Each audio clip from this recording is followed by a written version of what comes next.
Assalamualaikum warahmatullahi wabarakatuh. Alhamdulillah, alhamdulillahi rabbil alamin. Wassalatu wassalamu ala asrofil anbiya'i wal mursalin wa ala alihi wa sahbihi rasulillahi ajma'in, amma ba'd. Faqalallahu ta'ala fil Qur'anil Karim, a'udzu billahi minasyaitonir rajim. Bismillahirrahmanirrahim. Wa qada rabbuka alla ta'budu illa iyyahu wa bil walidaini ihsana. Imma yublughanna 'indakal kibara ahaduhuma aw kilahuma wa la taqul lahumu qawlan karima. Dengan bismillah awal kita bertutur. Alhamdulillah, puji dan syukur kepada Allah Sang Rabbun Ghafur yang telah menciptakan 7 lapis langit yang begitu teratur, menciptakan bumi yang subur, sehingga kita makhluknya dapat hidup dengan makmur, dan semoga negara kita menjadi negara yang baldatun thayyibatun wa Rabbun Ghafur. Sholawat berangkai salam mari kita lantun kepada Nabi Muhammad yang begitu santun. Semoga syafaat segera turun. Amin amin ya rabbal alamin. Mengawali dakwah pada kesempatan kali ini, izinkan saya menyampaikan sebuah materi berakhlak mulia kepada kedua orang tua. Sahabat-sahabat Qur'ani yang dimanapun kalian berada, semoga dirahmati oleh Allah. Di dalam Al-Quran ada yang namanya birrul walidain. Nah, apa sih itu birrul walidain? Birrul walidain ini merupakan bagian dari etika Islam yang menjadikan tindakan kita untuk berbakti kepada kedua orang tua kita, yang mana hukumnya ialah fardu ain. Jadi zaman sekarang banyak anak-anak yang tidak beradab kepada kedua orang tuanya, banyak anak-anak yang tidak berakhlak mulia kepada kedua orang tuanya, bahkan banyak yang tak beretika kepada kedua orang tuanya. Bahkan dia rela membunuh ibunya pakai sendok garpu hanya tidak diberikan uang jajan. Begitu mirisnya adab atau akhlak anak zaman sekarang. Padahal jelas Allah jelaskan dalam Quran surah Al-Isra ayat 23. A'udzu billahi minasyaitonir rajim. Bismillahirrahmanirrahim. Wa qada rabbuka alla ta'budu illa iyyahu wa bil walidaini ihsana. Imma yublughanna 'indakal kibara ahaduhuma aw kilahuma wa la taqul lahumu qawlan karima. Tuhanmu telah memerintahkan kamu agar kamu jangan menyembah selain Dia, dan hendaklah berbuat baik kepada ibu dan bapak. Jika salah satu di antara keduanya telah berusia lanjut dalam pemeliharaanmu, maka janganlah sekali-kali kamu berkata kepada keduanya dengan perkataan ah, dan janganlah engkau membentak keduanya, serta ucapkanlah kepada keduanya perkataan yang baik.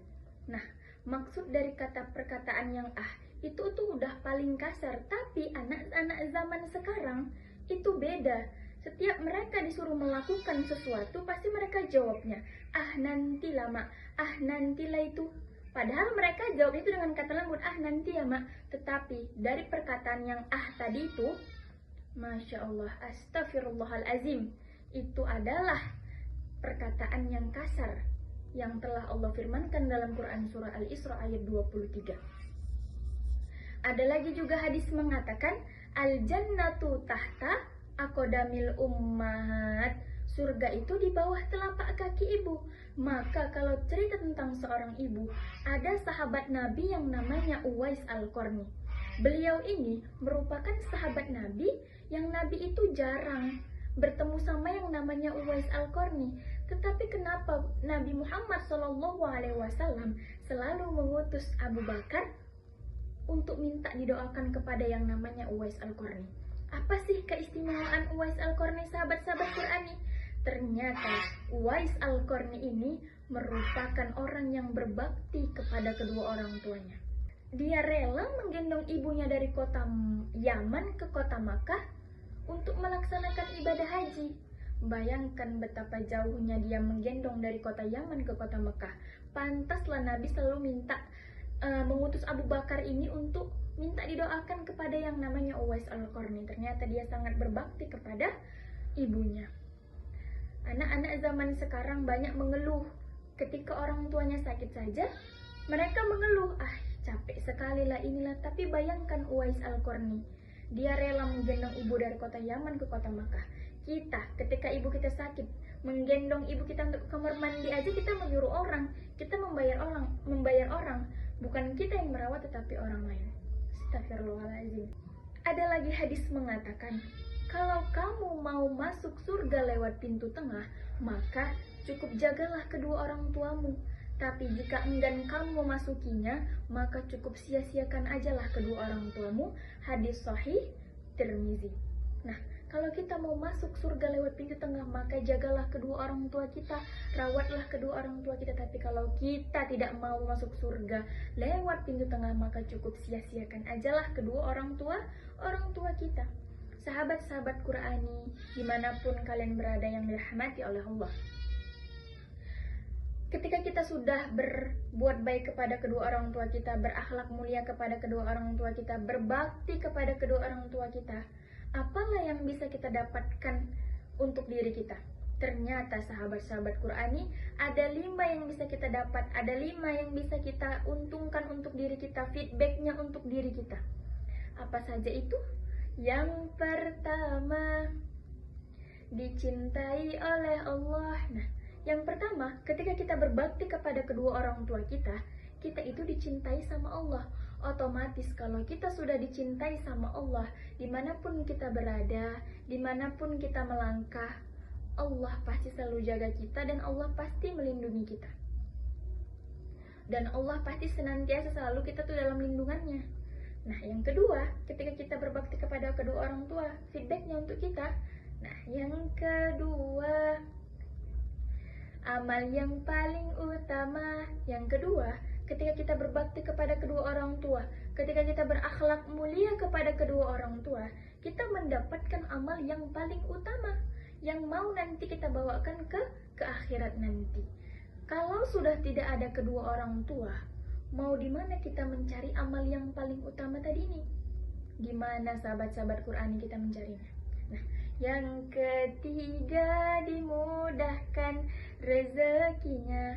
Ketika kita berbakti kepada kedua orang tua kita, ketika kita berakhlak mulia kepada kedua orang tua kita, kita mendapatkan rezeki yang dari mana-mana aja yang gak kita sangka. Rezeki itu bukan selalu soal tentang materi, tentang uang, tentang segala macamnya. Tapi ketika kita di dalam lingkungan yang orang-orangnya itu baik, soleh dan soleh, di lingkungan pekerjaan kita yang baik, orang-orangnya itu merupakan salah satu rezeki dari Allah. Yang keempat, masuk surga lewat pintu tengah. Nah, yang keempat, ketika kita berbakti kepada kedua orang tua kita, kita masuk surga lewat pintu tengah, seperti yang dikatakan hadis Sahih Tirmizi tadi. Yang kelima, ridho Allah, ridho orang tua. Yang kelima, ridho Allah terhadap ridho orang tua. Jadi ketika kita berbakti kepada kedua orang tua kita, otomatis Allah pasti sudah ridho. Kalau Allah sudah ridho, apapun yang kita kerjakan, apapun yang kita minta, apapun yang kita lakukan, insya Allah Allah pasti bakal kasih, Allah pasti bakal meridhoi. Jadi ada 5 keuntungan yang bisa kita dapat, keutamaan yang bisa kita dapat ketika kita berbakti kepada kedua orang tua kita. Apa tadi sahabat-sahabat Qur'ani? Yang pertama, dicintai oleh Allah. Yang kedua, amal yang paling utama. Yang ketiga, dimudahkan rezekinya. Yang keempat, masuk surga lewat pintu tengah. Yang kelima, ridho Allah, ridho orang tua. Ayo semua kita patuh pada orang tua. Dapat kita tarik kesimpulan bahwa kalau masih ada kedua orang tua kita, sayangilah mereka, jagalah mereka, berbuat baiklah kepada mereka. Maka kalau sudah tidak ada keduanya, mau kemana kita akan mencari amal yang paling utama yang akan kita bawa nanti ke akhirat?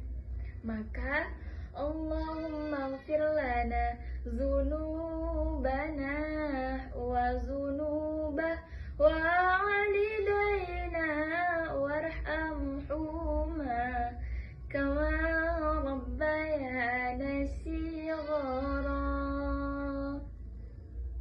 Mohon maaf atas segala kekurangan dan kealpaan. Saya akhiri dengan nasrun minallah wa fathun qarib wa basyiril mu'minin.